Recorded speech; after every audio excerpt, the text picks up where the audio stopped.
After the failed collaboration with Spelling Television and Jeffrey Lieber, it actually looked like Lost, or at the time Nowhere, would join the long list of countless series that ended prematurely, with the world never really learning more about it.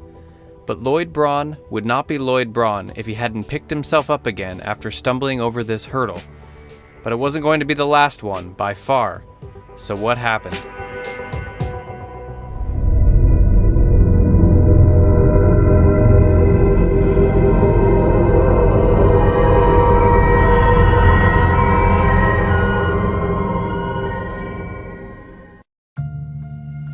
The time to start over again was technically long gone. To keep at least a slim chance alive, Braun reached out to another Jeffrey Jacob Abrams. Abrams was the son of film producers Gerald and Carol Ann Abrams, who virtually put his future career in his cradle. His passion for movies was already evident in his early years when he worked on small projects with a Super 8 camera. When he was 15 in 1982, he attracted the attention of director Steven Spielberg and his assistant Kathleen Kennedy by appearing in an article of the LA Times about a small short film festival and his film High Voltage, on which his friend Lawrence Larry Fong also worked. At the festival, Abrams met other talents like Matt Reeves, who later introduced him to his friend Brian Burke, who also shared his passion for filmmaking. Spielberg eventually hired him and Reeves to restore his first films for him, and in the same year, the cult movie Night Beast by Don Dohler was released, which was scored by Abrams. Without having attended a film school, he got right into the film business after college, when a certain Jeffrey Katzenberg bought the screenplay for Taking Care of Business, which was written by Abrams and his friend Jill Mazursky. And in the coming years, he gained the reputation of promising young talent for scripts of movies such as Forever Young and Regarding Henry, in which he even had a guest appearance in a scene with Harrison Ford.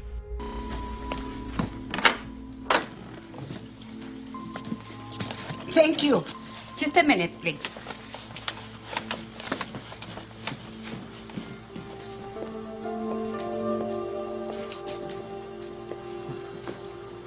Hello, Mr. Turner. Hi.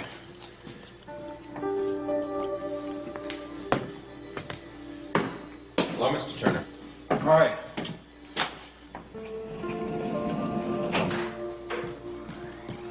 There you are. Thank you. Bye-bye now. Thanks.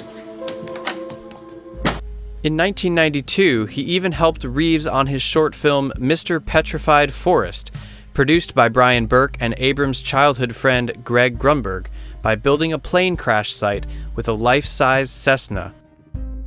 With Matt Reeves, he also created the series Felicity in 1998, which helped to establish himself as a producer and director. In 2001, his next series started on ABC, Alias. The show about secret agent Sidney Bristow was not a huge hit for the network, but had a loyal fan base and got good reviews, which secured Abrams his cult status. He, however, wasn't very popular with Michael Eisner, Robert Iger, and Stephen McPherson, the head of the Disney-owned production studio Touchstone Television, because Alias was too complicated, which scared off too many viewers. The circumstances of how and why Eisner spoke with Abrams for the first time are pretty indicative of that fact. So I work at Disney for years, and I never get to talk to Michael Eisner. And I always think Michael Eisner was the head of Disney. big guy, yeah. And, Right. and I think, God, one day, because I'd done Felicity there, I'd done Alias there. This is just before, this is before Lost. You're making the guy money. Well, I would like to. How's it going? I'd like to, actually see this guy and say hi, and I'd see him at like the upfronts or like some big event. I'd see him and I'd wave, and he'd wave and he wouldn't. Right. So I think, No acknowledgement that he even knows could the give a name. shit about you. Right. So one night I'm sitting there and I'm giving our kids a bath, and I'm in, and I hear the phone ring, and Katie, my wife, she says, hey JJ, it's Michael Eisner on the phone. Right. And I'm like, holy shit, it's Michael Eisner. So, of course, I just bolt out of the bathroom, and the kids are like, what the? And I run to the phone, and I get on the phone. I'm like, hello? And he's like, JJ? And it's like, I'm like, yes, sir, Mr. Eisner. And he's like, how's it going? I'm like, it's going well. I think this is finally this like moment of acknowledgement that, I'd worked for them and done a decent job. And he goes, so I ran into your father. He says, I never call you. I should call you. Oh, Jesus. Abrams, however, was in very good favor with Braun. Since Abrams had a development deal with ABC, he was supposed to create new programs for the network. He still owed Braun another show. So while Lieber was working on Braun's island drama, Abrams developed a show together with John Eisendrath called The Catch, about a bounty hunter, which was supposed to be ready for the fall 2004 season and star Greg Grunberg. So when Braun asked him to save the project by working his magic, he was already way too busy with show-running Alias and working on The Catch. Nevertheless, he met with his friend and producer Brian Burke at Kate Mantilini, a famous Beverly Hills restaurant, late at night on January 8, 2004, to discuss Braun's idea. Burke already read part of Lieber's script and quickly noticed why Braun was dissatisfied with it. Abrams thus didn't even read it, and it was then discarded. While he was very reluctant due to his other commitments and his initial skepticism, he couldn't get the concept out of his mind.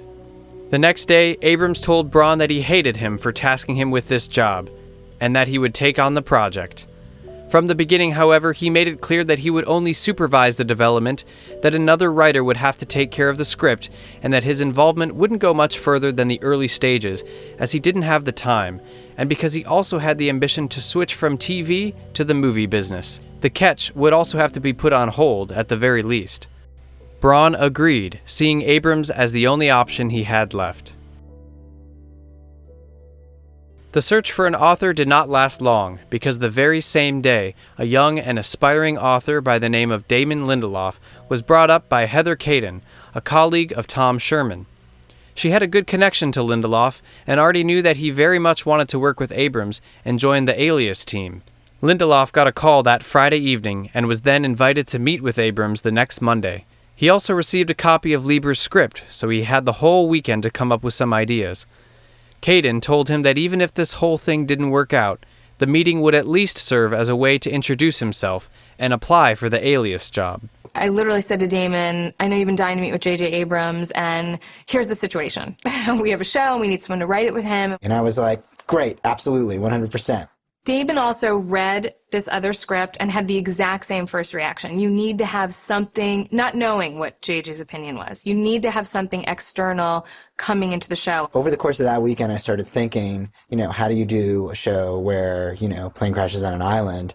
And I started coming up with some ideas about, they would be all about mystery, the mystery of who the people were that were in the crash and the mystery of what the island was that they crashed on.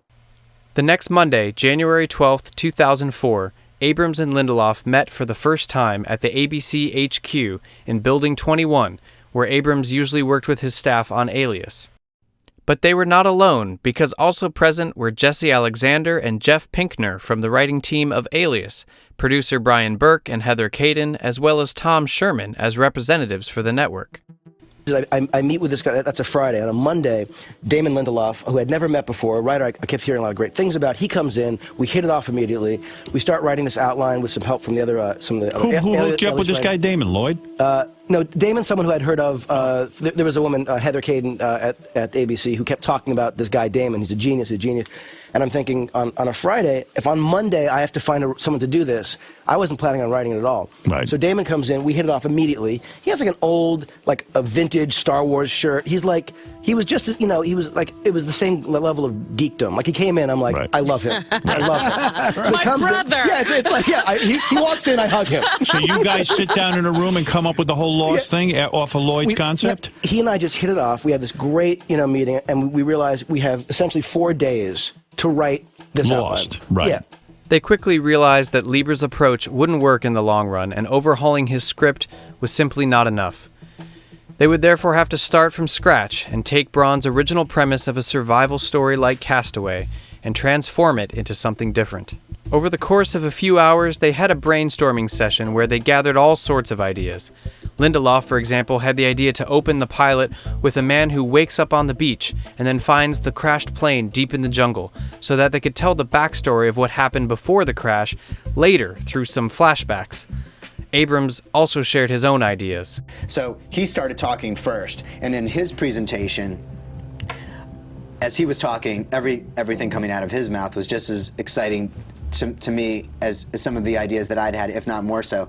JJ was talking about the island, and the first thing that he talked about was this island that they crash on has got to be really amazing and mysterious, and it'll be a discovery show. The things that they find on this island are going to be really sort of what drives the intrigue about it. I think that they should find this hatch. This is 5 minutes into the meeting. Wow. Like that is really difficult to get open. I think that there should be a flora and fauna on the island that has no business being on an island in the South Pacific. After the meeting, Lindelof wrote a 6-page document summarizing what they talked about, discussing the concept and noting things like Abrams calling the island Crichton Island, implying that they would offer quasi-rational answers for the many mysteries they would introduce. Lindelof also renamed the project to The Island. The majority of the document, however, covered many characters like Jack, Kate, Charlie, Teddy, Dr. Johnny, Feely, and Curtis, and what role they would play on the island, divided into the good guys and the bad guys. Jack would be the alpha male that dies at the end of Act 2, Kate would be the hero, Charlie the anti-hero, Teddy the pop culture guru, and Curtis the muscle. The third part of the document, titled Weird Shit That Might Happen in the Pilot, gives an overview to the other ideas they came up with, like something really fucking big moving through the trees, a horrifying noise at night, and the discovery of a dead and eviscerated boar, teasing the concept of a monster on the island. Another idea from Abrams was that the survivors would find some strange piece of metal alloy that wouldn't be part of the plane wreckage.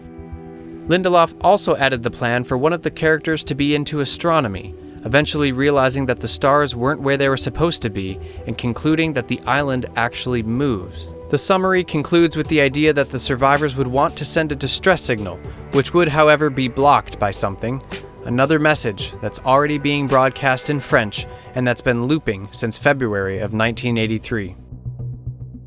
The next day, Lindelof would meet again with Pinkner and Alexander, with Abrams also joining them from time to further discuss and develop their ideas. The thinly outlined characters gained some new traits like the arrogant businessman Locke, while the story also slowly took shape, now again with the title Lost. By day 3, they produced their first rough 15-page outline that told a full story with flashbacks, proper character introductions, and many ideas that evolved over time, like the French transmission now saying that the island shifted. This detail was, however, already missing in the next version of the outline, which only featured a male French voice revealing that something got out, and also mentioning the date of the recording to be December 15th, 1983. By Friday, they had written their final outline, a blueprint of what the story of the pilot might actually look like, consisting of the classic 5-act structure and spread across 21 pages. Act 1 begins, as suggested by Lindelof during their first meeting, with Jack, who regains consciousness on the beach, sees a black Labrador, eventually tracks through the jungle to discover the plane wreckage, and saves the day until everybody calms down. The first characters introduced after Jack are Kate, Sawyer, Michael, Walt, and a nameless woman wearing a pink blouse. The first act ends with the survivors of the crash hearing a frightening and loud noise the first night. The second act then opens with the first flashback about Jack, who meets Charlie on the plane and also tries to calm down the previously seen woman in the pink blouse when the turbulence begins. After the flashback, the island story continues with Jack, Kate, and Charlie, who go on a hike to find the cockpit and to receive a transceiver in an attempt to call for help. Once at the cockpit, they are attacked by the mysterious monster, and Jack falls victim to this strange creature. At one point, Kate and Charlie were even supposed to find Jack's body with his head torn off. Act 3 is about the returning Kate and Charlie, who reunite with the other survivors at the wreckage, where heated arguments are taking place. Kate then makes a big speech in an attempt to soothe everybody and discusses the next course of action, essentially taking over as the leader of the group after Jack's death. She also forms a group of survivors to accompany her on her way to a higher location to send an emergency call. The fourth act opens with the next flashback about Charlie, who is just about to use some heroin on the plane before the crash, which reveals that he only went to the cockpit to get his drugs back. Back on the island, the focus is on the trek, which turns out to be quite dangerous as they are attacked by a wild boar, which is surprisingly shot by another survivor named Henry. Shortly after that, a tragic incident occurs when the group is caught off guard by a landslide in which Sawyer has to let go of a previously mentioned heavy-set survivor, who then falls to his death. But there is more trouble when they discover that the battery of the transceiver turns out to be empty, which leads them to suspect sabotage. Nevertheless, a tech-savvy guy named Johnny from the Middle East gets the device up and running, only to notice that a signal is already being broadcast. Before the content of that broadcast is revealed, the third and final flashback takes place. It is about Kate and her newlywed husband, Rob, who had just went to the back of the plane and who also had her wedding ring with him due to her fingers swelling during flights. Back in the present, the survivors wait anxiously for the young Shannon to translate a French signal. As it shockingly turns out, it has been playing since December 15th, 1983. The story for the proposed pilot ends with the group returning to their camp, only to discover that everybody has disappeared, implying that they, including guys like Locke, have been kidnapped and that the island is not uninhabited. Lindelof then sent this finished outline to Tom Sherman, Heather Caden, and Lloyd Braun, not knowing what to expect from this or what would happen just a few hours later, even though he was optimistic about the future. Braun read it and was absolutely thrilled. I get this thing and my hands are practically trembling as I read it. It was a tour de force for me because it was absolutely brilliant. And the fact that these guys had written this in 5 days was the most mind-blowing thing I had ever seen. There was no stopping him. In the early hours of the next morning, he called Abrams and Lindelof to let them know that the pilot would go into production. On Saturday morning at 8:30 a.m., my wife is in Kansas City. Full circle. Hello. Strange. What in the world? Visiting her mom. Not my wife yet. Not even my fiance yet. And I get a call at home, and I answer the phone, and I hear, "Hello, Damon? Lloyd Braun." And I go, JJ's been pranking me all week. Lloyd Braun is the head of ABC. I worked on Crossing Jordan for 3 years. Yeah. I didn't even meet the VP on the project, let alone the president of NBC. So I go, "Hello, Lloyd." And there's like a 5-second long pause. And he goes, "Listen, I read your outline. I loved it. We're fucking making this thing." And I'm like, "Is this really Lloyd Braun?" Did you? No, I didn't say it. Right. I just go, "Thanks." And he goes, "Obviously, there's lots of conversations to be had, but you need to be in production in 3 weeks. You know, can you write it? Can you write a script out of this?" And I'm, shh. And then my call waiting starts ringing, and I look. It's JJ calling me on my other line. So I now know. Can't be JJ. Yeah. "Thank you, Lloyd. Oh my God, so excited." Blah, blah, blah. Hang up. Lloyd becomes sir. I click over, and JJ's like, Lloyd Braun's about to call you. Don't do anything stupid." The conversation with Braun mentioned by Lindelof eventually happened, but didn't last long. Braun's main concern was the monster's existence, because it might be too weird to have it in the pilot, and he was afraid that Lost would become another Twin Peaks, which lost many viewers due to its weird nature. Abrams, however, argued that they should strive to be like Twin Peaks, as people were still talking about it so many years later. Shortly thereafter, on January 21st, 2004, the first official news broke in the entertainment industry magazine Variety, which reported about ABC ordering a pilot called Lost by Abrams and Lindelof after Lieber's Nowhere didn't come to fruition. With this report, it was also announced that Lost would no longer be developed externally at Spelling Television, but at Disney's own production studio, Touchstone Television, which was run by Stephen McPherson. Lost was also mentioned in other publications like The Hollywood Reporter and Zap to It with additional information, like the fact that the pilot was ordered solely on the basis of an outline and that ABC also ordered 6 more scripts. McPherson also commented that the show will have Michael Crichton-esque elements and that one of their biggest priorities is to produce the show in a way that can work as a long-term series. Despite having an outline and the green light to turn it into an actual pilot, they were still basically empty-handed without a script or crew. In order to arrange everything as quickly as possible, Abrams set up his line producer, Sarah Kaplan, who had worked with Abrams since the days of his show Felicity. According to her records, the pre-production officially started on January 26, 2004, with the actual production intending to start March 9th, so that they could submit the finished pilot to the network by May 1st, which meant they had barely 6 weeks to catch up to what usually takes at least 6 months. What was needed, among other things, was a script, various actors, a filming location, an airplane, and of course a large crew that coordinates and produces everything that eventually appears on screen in the final film, meaning set designers, constructors, a camera crew, a sound crew, stuntmen and women, visual effects artists, and many other people who are often easily forgotten. One of the first tasks was the location scouting to find a suitable filming location. A studio in Los Angeles would be too impractical, and therefore was out of the question. New Zealand, thanks to Peter Jackson's Middle-earth trilogy, already provided a very nice infrastructure with a well-attuned crew, but according to Lindelof, the local vegetation was just not jungly enough for the sunny Pacific Island setting. According to Barry Josen, one of the vice presidents at ABC, Puerto Rico was also in the run for the mysterious island.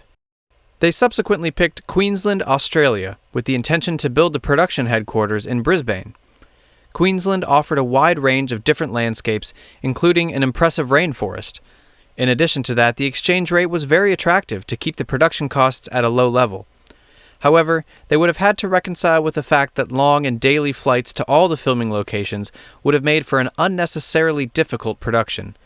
Although the flight to Brisbane was already booked and the crew more or less ready for takeoff, Kaplan changed her mind at the last minute, against producing the pilot in Australia. Instead, she had a new destination in mind, Oahu. One of the main reasons for the quick change of heart was the nature of the island. With an easily accessible beach, a nice jungle, and a beautiful mountain range as a backdrop, movies like Jurassic Park have already shown how suitable an island like Oahu can be for projects of this kind. Furthermore, the flight time to Los Angeles was relatively short, a factor that shouldn't be underestimated considering they would have to commute almost daily between both locations to transport all the footage to the mainland for post-production. It took Kaplan only 2 phone calls, one with Don Dawson from the Hawaii State Film Office and one with Walea Constantino from the Honolulu Film Office, to be reassured that Oahu had everything they would need to produce Lost, including a local crew. Less than 24 hours later, Constantino picked up Kaplan, Abrams, Lindelof, and production coordinator Steve Kynes at the Honolulu airport so that they could explore the island for themselves. They ended up staying there for 3 days to find the best locations for all the set pieces. The famous Kualoa Ranch was considered for the crash site, until ultimately they decided on Mokuleia Beach. Gene Higgins, a producer who had just finished working for ABC on the short-lived show Line of Fire, got wind of that trip and showed self-initiative by reaching out to Disney by phone to apply for a production job on February 4th, 2004, which is quite uncommon in the industry. She had never once worked with Abrams, Kaplan, or anybody else who was involved with the project, but a few hours and a meeting later, she had the job, in part because she was so well acquainted with Hawaii. By February 5th, 2004, she arrived on Oahu and started her new job, working as the unit production manager, meaning she had to take care of the logistics, the production plan, the budget, so that the pilot could be shot in a very timely and cost-efficient manner.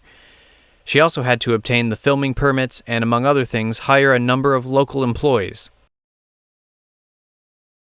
The production side of things on Oahu turned out to be a bit more complicated than initially thought, because the pilots of Fox's North Shore and NBC's Hawaii were already in production alongside Rocky Point by Warner Bros. TV, and were already announced to be filming on Oahu. This was an unusually large number of shows at a place where, apart from various reality programs, very little TV was actually produced. Since the end of Magnum P.I. in 1988, there hadn't been a hit show on TV that was shot on the island. Thus, there was no guarantee that everything would run as smoothly as they had hoped, especially with the very late start and limited resources. The Hawaii Film Studio, also known as Diamond Head Studio, was already occupied by Fox and NBC, who had previously come to an agreement on how to share the property with each other. For Lost, they had to improvise and set up the production offices at the Ilikai Hotel, from where they could then set everything else in motion.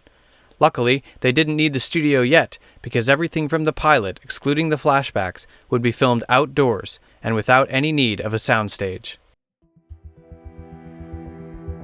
From there, the pre-production went full steam ahead. After visiting and obtaining the necessary permits for the chosen filming locations, production designer Mark Worthington began working on what the plane wreckage should look like. As can be seen on his sketches from February 16, 2004, the opening sequence had been changed in the meantime. Jack would now wake up in the jungle and move on to the crash site at the beach instead of the other way around, which was likely done partly due to practical reasons. The cockpit, however, would remain in the dense jungle. Beyond that, the tail section would not appear in the pilot as planned from the very beginning. Meanwhile, Sarah Kaplan was hard at work on the mainland to get hold of a plane that they could eventually turn into the wreckage as designed by Worthington. She made a find in the Mojave Desert in California, where various old aircrafts were stored. For obvious cost reasons, she couldn't simply acquire a real Boeing 777 as it would be presented on the show, but instead an old Lockheed L-1011. After being active from 1972 to 1998 and having made 28,822 successful flights in its actual lifetime, it was now destined to finally crash and burn. Up to that point, it belonged to Mark Thompson, but was located on the property of Doug Scroggins, who specialized in advising and providing aircrafts for TV and film productions, and who was running the so-called Lost Birds Aviation Museum. The deadline was quickly approaching, though, and so they had little time to actually move the plane from the desert to Hawaii. Today is February 21. It needs to be on the boat by March 4th to be in Hawaii by March 10, to be filmed by March 20. It's a pretty aggressive project for the time we've got. I'm having them do what they can before it gets dark, which is A, chop the tail off, because we're not going to take the tail with us, we know that, and it can be a shear cut, and to B, start working on the wings, because we know we want to take both wings with us, and we need to take one engine cowling with us that is intact. The plane was therefore not cut as neatly as usual, but literally shredded into pieces in a few days, which was anything but a pleasant sight for Thompson and Scroggins, who watched the cruel procedure, especially because they would have liked to keep it for themselves. Well, this is a Lockheed L-1011 that's been retired, a very fine passenger airplane that became obsolete, of course. Carries about 250 passengers. We're going to take it apart and ship it over to Hawaii. And Jeff here is going to reassemble it. What made the situation even worse was the bad weather, because the crew had trouble working in the mud. Because everything had to be done as fast as possible, they didn't even keep track which parts of the plane landed in which of the containers. Another issue was the transport. They needed 3 cargo ships, and only 2 of them were available in Los Angeles. To stay on schedule, some of the 18 containers had to be driven to the faraway Oakland, where another freighter had to be taken out of the dry dock. Reports about the cost vary greatly, and go up to over $3 million for the whole undertaking, with the plane alone costing $200,000 to $250,000. According to Gene Higgins, the plane, however, merely cost $35,000, with the transportation mounting up to $450,000. Scroggins afterwards noted that it probably would have been much easier and cheaper to just fix the plane, fly it to Hawaii, and then disassemble it on location. At the same time, the casting process of finding a group of interesting survivors began. Primarily responsible for this were April Webster and her assistant Alyssa Weisberg. Their job also turned out to be quite difficult because they didn't have a script and thus no predefined characters for which they could find the perfect actors. At first, they only had the original outline from January 16, 2004 that featured Jack, Kate and her husband Rob, Charlie, Sawyer, Shannon, Doc Johnny, Michael and his son Walt, Locke, Teddy, Henry, Curtis, a woman in a pink blouse, and a heavy-set survivor. By January 19, 2004, Lindelof expanded the list with even more characters, namely Annie, Leah, Emily, and Cass. Lindelof therefore wrote a few scenes that he called Damon's sucky sides, so that there was at least some material that could be used for the casting. Because of the very few scenes with dialogue they had at the beginning, many actors read scenes written for Sawyer, even though most of these actors were never intended to play the role. This, on the other hand, allowed Abrams and Lindelof to write characters specifically for actors that had convinced them during their auditions. Since almost all roles didn't even have an origin or gender carved in stone, they were open to all kinds of actors, something Weisberg confirmed later. But I was curious how open the networks and the studios are to colorblind casting, how much is kind of mandated, as you said, when you're kind of bringing actors in or suggesting people. Are they open to it? Have they set you out with that mandate? Or are you just kind of trying in whatever way you can to make things a little more diverse? I guess it depends. I mean, when I worked on the pilot of Lost, we didn't have any mandates. We were told that we wanted, a diverse cast. It was also J.J. Abrams, so they were really, listening to him. And we just set out that way. There were no roles that were like, this role has to be black or Asian or Latino. It was just, cast the most interesting and best actors for the roles, which was really nice. As a result of this approach, some characters like Sawyer and Henry were merged into one, or as in the case of Locke, completely rewritten, while others were also created completely from scratch. A young pregnant woman and an isolated foreign couple that couldn't speak English never existed in the original outline. It was very fast. We had very little time. You needed to fill 14 roles, major roles, right, quickly. I mean, it was towards sort of the end of the pilot season, so a lot of people had already been kind of snatched up. This was sort of, this crazy sort of catch-as-catch-can situation where we were writing the story as we were meeting people who would inspire the story. We just were sort of putting together this group of actors. It's an international flight. We thought we want a couple who doesn't speak English. So it was a little nuts how we suddenly had, I think, twice as many regulars as they said we were allowed. Webster and Weisberg didn't have to worry about casting Jack, though, as Abrams already had a special stunt casting in mind to attract more attention to the project. For that, he met with Michael Keaton, who was very much interested in playing the hero for an hour, only to then be immediately killed off. The hope was to keep this a secret during the upcoming press tour and let the audience think that he would actually be an integral part of the show. Based on many actors that informed the old as well as some newly created characters, Abrams and Lindelof quickly made progress with the script. They reached their first real milestone on February 24, 2004, when they finally completed the first draft of the script. The script grew considerably and was expanded from the initial 5 acts of the 21-page outline to 98 pages of the first draft, giving them much more time to introduce all the characters, establish relationships, and overall improve the fast-paced and packed pilot story greatly. This was reportedly done at the request of Lloyd Braun, who wanted the pilot to be feature-length to ensure that it could still be aired as a TV movie in the case that the project wouldn't make it to series, a decision that Abrams was very happy with, as he wanted to prove that he could handle a proper movie and make the jump from television to the big screen. But while the script was greatly expanded, it still told the same story as the outline, hit the same story beats, and only featured a few character changes.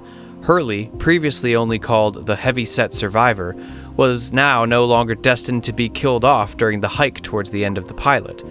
The old woman in a pink blouse, still without a name, would also be spared. Walt's dog, originally called Bruce and then renamed Tigger, got another name change and would now go by Vincent.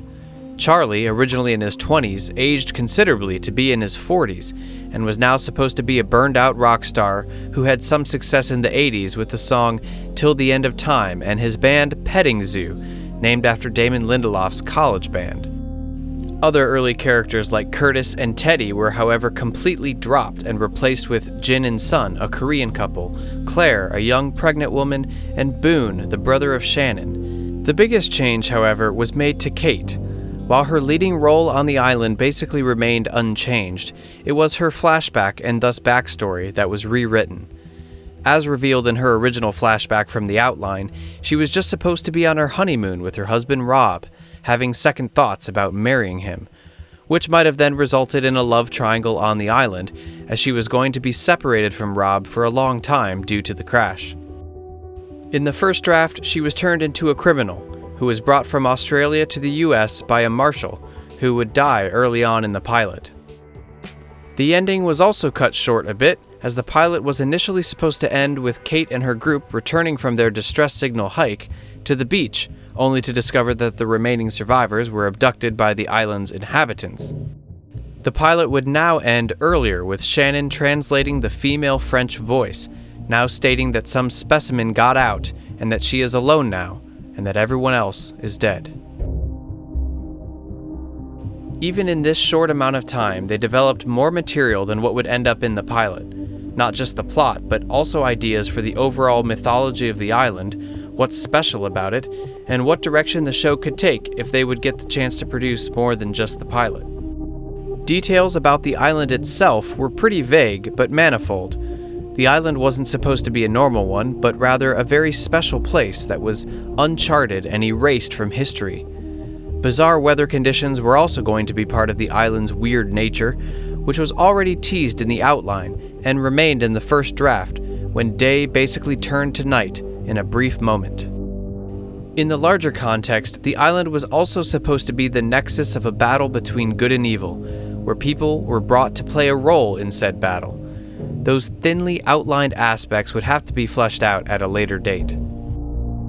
However, more specific details were given to the story of the Medusa Corp, a research group that was active on the island before the adventures of the survivors had begun.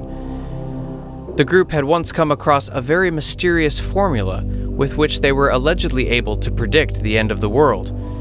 To eventually prevent this, the Medusa Corp built 8 research stations on the island to conduct various experiments.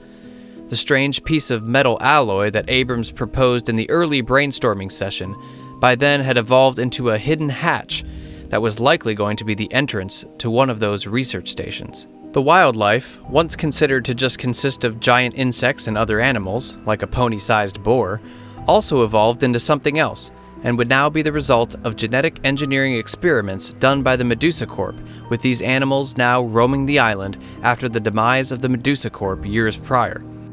One idea for an unexpected animal on a tropical island in the South Pacific was a rhinoceros. Producer Sarah Kaplan, however, jokingly made another suggestion during the location scouting. JJ was very insistent on putting this sort of weird metaphysical thing that was going on the island and stuff. It was a really interesting idea and how he approached it, and it was very difficult to figure out how to do parts of it. He's going, we need something fast that you wouldn't expect to see on this island. And I was like, what about a polar bear? And he's like, that's genius. I'm like suddenly now trying to find a polar bear, because obviously I cannot bring a polar bear to Hawaii, so I have to find an animatronic. Kaplan ultimately found a very nice looking polar bear at James Bolden's Animal Makers in Moorpark, California, where they specialized in animal dummies. Even a rhino wouldn't have been a problem for them. The polar bear that would now take the place of the boar and thus attack the survivors near the end of the pilot initially wasn't going to be the only oddity that would show up in the pilot. As described in the outline, Jack, Kate, and Charlie were supposed to encounter a huge snake on their way to the cockpit. Animal Makers built a 4-meter-long python specifically for the lost pilot. While it was clear that the Medusa Corp wasn't around anymore, they also knew that the island wasn't uninhabited because there was another group on the island that was at war with them. Those people, temporarily called jungle creeps, weren't really defined yet, and the question of where they came from or what they were doing on the island still needed to be addressed in the near future. All of these ideas were discussed within a small group of writers that were hired by Abrams and Lindelof, namely Jennifer Johnson, Javier Grillo-Marx-Watch, Paul Dini, and Christian Taylor. Johnson had previously written for the teen show MTV Undressed. Grillo-Marx-Watch, by contrast, was more familiar with fantasy and science fiction shows like Sequest or Charmed.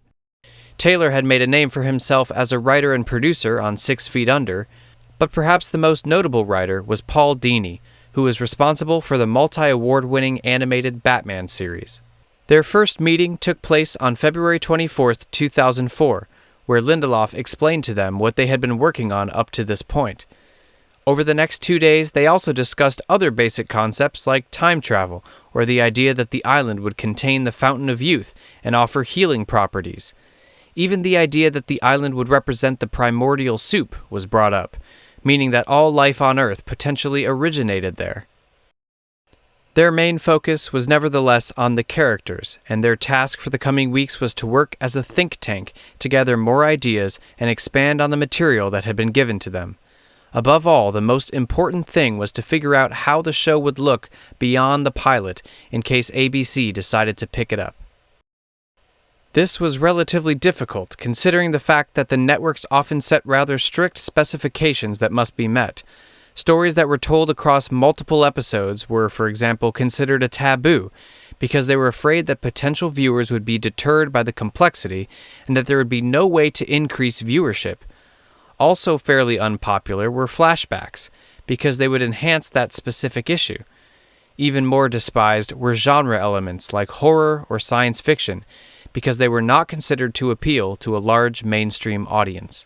Therefore, the main goal was to come up with material that centered around interpersonal conflicts and smaller events and issues on the island that could preferably be resolved in standalone episodes. No less important, however, was to create background stories for the many survivors and to give the characters a deeper profile. With enough ideas, they would be able to prove to the network that Lost had the potential to function successfully in the long run. All in all, the team behind Lost made great progress in a very short time, but not everybody was happy with that. Stephen McPherson, who was directly involved in the entire production, was very concerned. His main issue at the beginning was the budget, which grew more and more in the first few weeks due to the ever-growing cast, the high cost for the aircraft, among other things. The estimated budget supposedly grew from $6 million to $12 million for the 2-hour premiere. Braun put the unusually high budget for the pilot into perspective, however, with the argument that Lost could still be broadcast as a television film, which greatly reduced the financial risk. His strategy to make Lost a reality was thus less provocative than one might initially expect. Lost was not a cheap pilot to make. Nope. It was, I think it was about $13 million, which was the most expensive pilot ever made. However, I will tell you that there was less risk on that pilot than any pilot we made that year, because it's not about, and I say this all the time, it's not about what these things cost. It's what's your P&L look like on the show. So with Lost, for example, because we had made it as a 2-hour, most of the time when you make a 1-hour pilot, if it does not get on the air, you could spend $6 million on a pilot, $7 million, and it's gone. You never air it. They just write the money off. Well, Lost, because we made it as a 2-hour, if it did not get on the air, it was going to be aired as a movie. Braun and McPherson nevertheless clashed hard over Lost. Braun allegedly even banned McPherson from the casting and later withdrew his control over the project completely.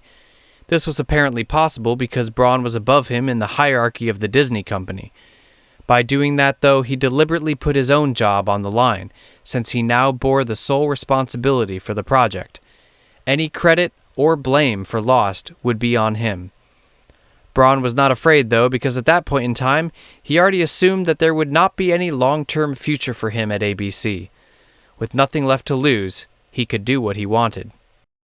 Robert Iger was reportedly very opposed to the project as well, and Braun's behavior didn't improve their already strained relationship, to say the least. Iger thought that Lost was a waste of time, and supposedly even demanded from Braun to abort the whole enterprise before it ever got started. Braun, however, defied him. Luckily, the quick pacing that the production team set prevented them from being stopped. Michael Eisner was also less than pleased with Lost, saw no potential in it, and thought that it was just another crazy Abrams project. He, however, had to worry about more important things because of the upcoming shareholder meeting and the battle with Roy Disney and Stanley Gold. Braun didn't do this to cause any harm to the company, though.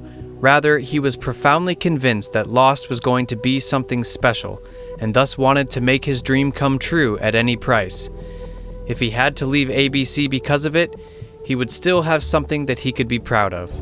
What type of show did you like to make? Well, I liked big swings. And so Lost represented the kind of show I wanted to make. I mean, Lost was Lost was my sort of baby. The irony here is blatantly obvious.